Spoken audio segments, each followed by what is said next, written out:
Hello, hi everyone. Good afternoon.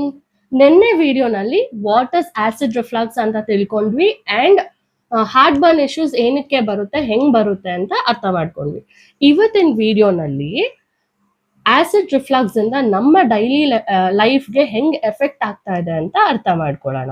C, acid reflex ಅಂದ್ರೆ it is not just the physical discomfort, emotional discomfort ಕೂಡ ಇದರಲ್ಲಿ ಸೇರಿರುತ್ತೆ. ಯಾಕೆ ಅಂತಂದ್ರೆ ನಿಮ್ಮ ಮೂಡ್ ಆಗಿರ್ಬೋದು, ನಿಮ್ಮ ಕಾನ್ಫಿಡೆನ್ಸ್ ಲೆವೆಲ್ಸ್ ಆಗಿರ್ಬೋದು, ನಿಮ್ಮ ಎನರ್ಜಿ ಆಗಿರ್ಬೋದು ಅಂಡ್ ಫುಡ್ ಜೊತೆಗೆ ನಿಮಗಿರೋ ರಿಲೇಶನ್ಶಿಪ್ಪು, ಅನುಬಂಧ ಇರ್ಬೋದು, ಇವೆಲ್ಲಾನು ಬದಲಾಗ್ತಾ ಹೋಗುತ್ತೆ. ಯಾಕೆ ಅಂದ್ರೆ ಊಟದ ಟೈಮ್ಗೆ ಕರೆಕ್ಟ್ ಆಗಿ ನಿಮ್ಗೆ ಫಿಯರ್ ಸ್ಟಾರ್ಟ್ ಆಗುತ್ತೆ. ಅಯ್ಯೋ, ನಾನು ಈ ಊಟ ತಿಂದ್ರೆ ನನ್ಗೆ ಮತ್ತೆ ಇನ್ನೇನ್ ಪ್ರಾಬ್ಲಮ್ ಸ್ಟಾರ್ಟ್ ಆಗುತ್ತೋ, ಮತ್ತೆ ಎಲ್ಲಿ ನಾನು ಅನುಭವಿಸ್ಬೇಕಾಗತ್ತೋ ಅನ್ನೋ ಕಾರಣಕ್ಕೆ ಸುಮಾರು ಜನರದು ಕಾನ್ಫಿಡೆನ್ಸ್ ಲೆವೆಲ್ಸ್ ಡ್ರಾಪ್ ಆಗ್ತಾ ಹೋಗುತ್ತೆ.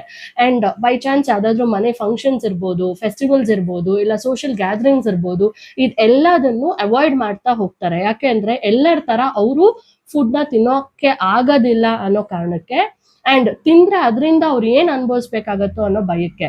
ಸೊ ಹಾಗಾಗಿ ನಿಮ್ಮ ಡಯಟ್ರಿ ಚೇಂಜಸ್ ಮಾಡಿಕೊಂಡು ಅದನ್ನ 6 to 8 ವೀಕ್ಸ್ ಕನ್ಸಿಸ್ಟೆಂಟ್ ಆಗಿ ಫಾಲೋ ಮಾಡಿದ್ರೆ ಯಾವ ತೊಂದರೆನೂ ಇಲ್ಲದೆ ಆರಾಮಾಗಿ ನೀವು ಆಸಿಡ್ ರಿಫ್ಲಕ್ಸ್ ನ ಮ್ಯಾನೇಜ್ ಮಾಡ್ಬೋದು ಅಂಡ್ ಕ್ರಮೇಣ ಅದರಿಂದ ರೆಕವರ್ ಕೂಡ ಆಗ್ಬೋದು.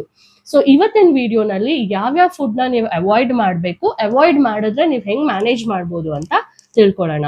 ಸೊ ಹೆವಿ ಕ್ರೀಮ್ ಸಾಸಸ್ ಬರುತ್ತೆ, ಅದಾಗಿರ್ಬೋದು, ಟೊಮ್ಯಾಟೊ ಇರ್ಬೋದು, ಟೊಮ್ಯಾಟೊ ಬೇಸ್ಡ್ ಸಾಸಸ್ ಆಗಿರ್ಬೋದು, ವಿನಿಗರ್ ಬೇಸ್ಡ್ ಡ್ರೆಸ್ಸಿಂಗ್ಸ್ ಆಗಿರ್ಬೋದು, coffee and caffeine related items ಆಗಿರ್ಬೋದು, ಆಲ್ಕೋಹಾಲ್ ಇರ್ಬೋದು, ಸೋಡಾಸ್ ಆಗಿರ್ಬೋದು, ಪ್ಯಾಕೇಜ್ಡ್ ಅಂಡ್ ಪ್ರೊಸೆಸ್ಡ್ ಫುಡ್ಸ್ ಆಗಿರ್ಬೋದು, ಅಂಡ್ ಹೆವಿ ಮೀಟ್ಸ್ ಆಗಿರ್ಬೋದು, ಫ್ರೈಡ್ ಐಟಮ್ಸ್ ಆಗಿರ್ಬೋದು, ಅಂಡ್ ತುಂಬಾ spicy and hot peppers use ಮಾಡಿರೋ ಫುಡ್ಸ್ ಆಗಿರ್ಬೋದು, ರಾ ಗಾರ್ಲಿಕ್ಕು, ರಾ ಆನಿಯನ್ಸ್ ಯೂಸ್ ಮಾಡೋ ಫುಡ್ಸ್ ಆಗಿರ್ಬೋದು, ಇದೆಲ್ಲದನ್ನು ಸ್ವಲ್ಪ ಕಮ್ಮಿ ಮಾಡಿ, ಸಾಧ್ಯ ಆದ್ರೆ ಅವಾಯ್ಡ್ ಮಾಡಿ. ಇದನ್ನ ಅವಾಯ್ಡ್ ಮಾಡೋದ್ರಿಂದ ನಿಮ್ಮ ಆಸಿಡ್ ರಿಫ್ಲಕ್ಸ್ ಇಶ್ಯೂನ ನೀವು ಆರಾಮಾಗಿ ಮ್ಯಾನೇಜ್ ಮಾಡ್ಬೋದು.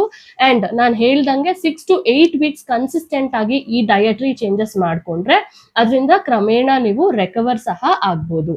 ನೆಕ್ಸ್ಟ್ ವಿಡಿಯೋನಲ್ಲಿ ಯಾವ್ಯಾವ ಫುಡ್ಸು ಫ್ರೆಂಡ್ಲಿ ಆಗಿ ನಿಮ್ಗೆ ಹೆಲ್ಪ್ ಮಾಡುತ್ತೆ ನಿಮ್ಮ ಆಸಿಡ್ ರಿಫ್ಲಕ್ಸ್ ಇಶ್ಯೂನ ಮ್ಯಾನೇಜ್ ಮಾಡಕ್ಕೆ ಅಂತ ತಿಳಿಸ್ಕೊಡ್ತೀನಿ. Keep watching. Thank you so much.